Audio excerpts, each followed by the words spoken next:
My sister ruined my life with one lie. At least that's what I believed for almost 6 months. It started on what should have been the happiest day of my life. My wedding day. My name is Rachel. I'm 31 years old, and until last year, I thought I had the kind of family people dream about. Loving parents, a younger sister who had always been my best friend, and a fiancé who adored me. His name was Daniel.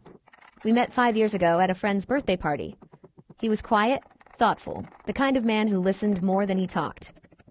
I fell for him almost immediately. 2 years later, he proposed. Our family celebrated together.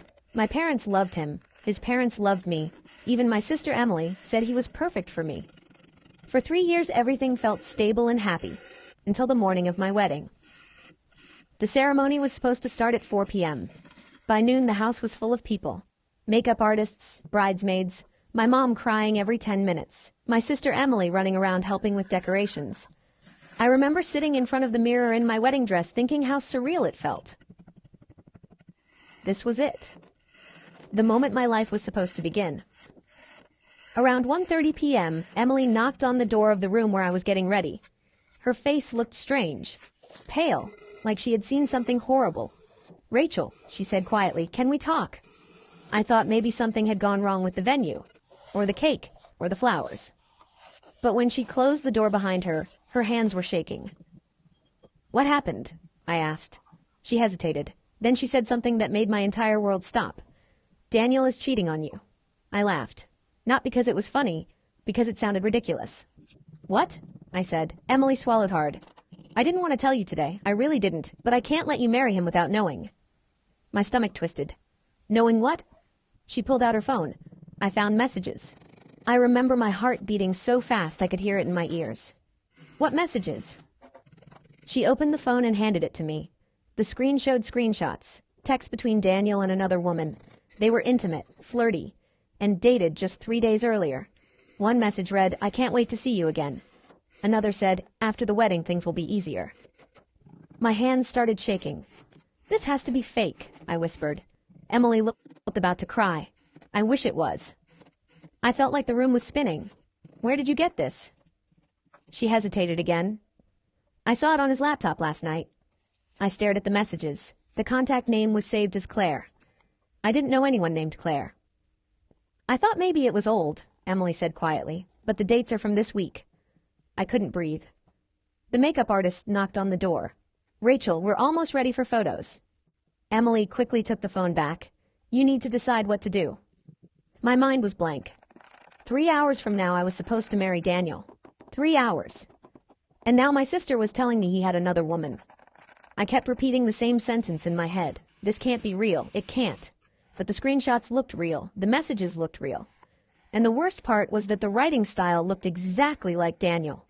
Short sentences, no emojis, just like he always texted. Emily squeezed my hand. "I'm so sorry." I started crying, not quiet tears. The kind that come from deep inside your chest. "I can't marry him," I whispered. Emily nodded slowly. "You deserve better." By 3 p.m., everything had fallen apart. I walked into the small room where Daniel was waiting before the ceremony. He smiled when he saw me. "You look incredible." I couldn't even look at him. I held out the phone. "Who is Claire?" His smile faded. "What? Who is Claire?" He stared at the screen, then at me, then back at the phone. His face went pale. "This isn't what it looks like." My heart shattered. "Then explain it." He ran a hand through his hair. "Rachel, I swear." I cut him off. "Are you cheating on me?" The silence lasted only a few seconds, but it felt like hours. Finally he said quietly, "No." I laughed bitterly. "Then why are you texting another woman saying you can't wait to see her again?" He shook his head. "I didn't send these." My chest felt tight. "So you're saying my sister made them up?" He froze. "What? Emily found them on your laptop." He looked confused. "I don't even have my laptop here." I felt my anger boiling. "So now you're lying too?" "Rachel, listen to me." But I couldn't listen. I couldn't think. All I could see were those messages, those words. "After the wedding, things will be easier." I took off my engagement ring and placed it in his hand. "The wedding is canceled." When I walked out of the room where Daniel was standing, it felt like the entire world was watching me. Guests had already started arriving. I could hear music from the hall. People were laughing. Glasses were clinking. Someone was making a toast. No one had any idea that the wedding had just ended before it even began. I'm the first person who noticed something was wrong. She walked toward me quickly. "Rachel, what happened?" I tried to speak, but the words wouldn't come out. Instead, I started crying. Not quiet tears, the kind that shake your whole body. My mother's face immediately turned pale. "He did something, didn't he?" I nodded. At that moment, Emily appeared behind me. She gently put her arm around my shoulders. "Mom, we need to talk." We went into a small room next to the hall. I showed my mom the screenshots. She stared at the phone for a long time. A very long time.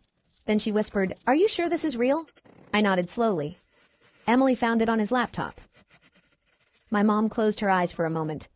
When she opened them again, they were full of anger. "That man was about to marry you while texting another woman?" She shook her head in disbelief. Within minutes, the room filled with people. My father, my 2 aunts, my cousin, even Daniel's best friend. Everyone was talking at the same time. Somebody went to find Daniel. Someone else started telling the staff to stop the ceremony. Another person was quietly asking guests to leave. The entire wedding collapsed in less than 20 minutes, and I just sat there in my wedding dress, feeling completely numb, like I was watching someone else's life fall apart. About half an hour later, Daniel walked into the room, or at least he tried to. My father stepped in front of him immediately. "You need to leave." Daniel looked exhausted and confused. "I didn't do what you think I did." My father crossed his arms. "We have proof." Daniel looked past him and straight at me. "Rachel, please, just listen to me." But I couldn't. I turned my head away. A few seconds later, he walked out. And with that, the life I had been planning for 5 years disappeared. The next few days were the worst days of my life. I barely left my bedroom. I ignored phone calls. I ignored messages. I avoided social media, but the story still spread. People had already started posting photos from the canceled wedding. Friends kept texting me. "I'm so sorry. You deserve better. I can't believe he did that." Emily stayed with me the whole time. She brought me food. She watched movies with me. Sometimes we just sat quietly. One night she looked at me and said softly, "I feel guilty." I frowned. "Why?" She sighed. "If I hadn't checked his laptop, you might have married him." I shook my head. "You saved me." She gave me a sad smile. "I hope so." About a week later, Daniel sent me a message. I stared at it for hours before opening it. But eventually curiosity won. The message said, "Please give me a chance to explain." I almost deleted it, but something stopped me, so I replied with just 2 words. "Explain then." His answer came immediately.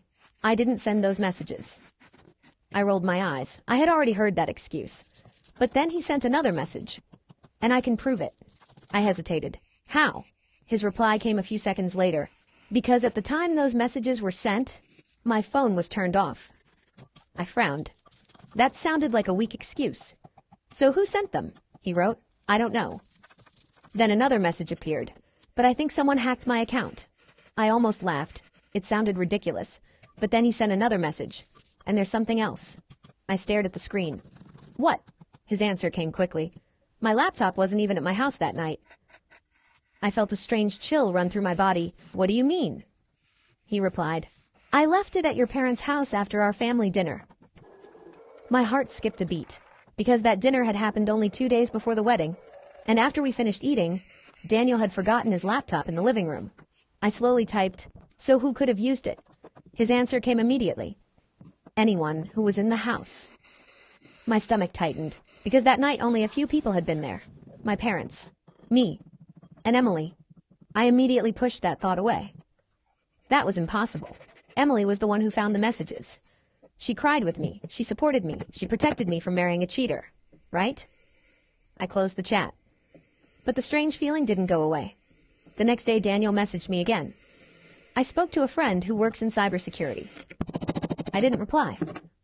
But I kept reading. He said if someone had access to my laptop, they could easily send messages from my account. My heart started beating faster. No, that couldn't be true. But then another message appeared. I also checked something else. I stared at the screen. "What?" His reply came a moment later. I checked the timestamps of the screenshots. My fingers froze. And, he answered, they were taken on a different device.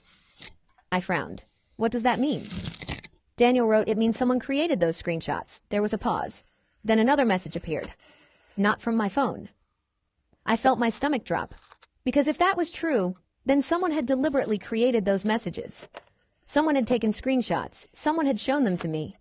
Someone had destroyed my wedding on purpose. My hands began to shake. I typed one word. Who? Daniel didn't answer immediately. 10 minutes passed. Then a message appeared. I think. Another one followed. "We both know who had access to my laptop." I stared at the screen. And for the first time that week, I felt real fear. Because the name that appeared in my mind was the last name I ever wanted to suspect. Emily. I stared at the screen for a long time. My heart was racing so fast it hurt. Emily? No, that didn't make sense. She was the one who found the messages. She was the one who cried with me. She was the one who held me while my entire world collapsed. But the more I thought about it, the more the pieces started to fit together. Daniel's laptop had been in our house. Emily was the only one who had access to it. Emily was the one who showed me the screenshot. Emily was the one who pushed me to cancel the wedding. I slowly put my phone down on the table. My hands were shaking. Because for the first time since my wedding day, I wasn't wondering if Daniel had betrayed me. I was wondering something much worse. What if the person who destroyed my life was my own sister? And if that was true, the real nightmare had only just begun.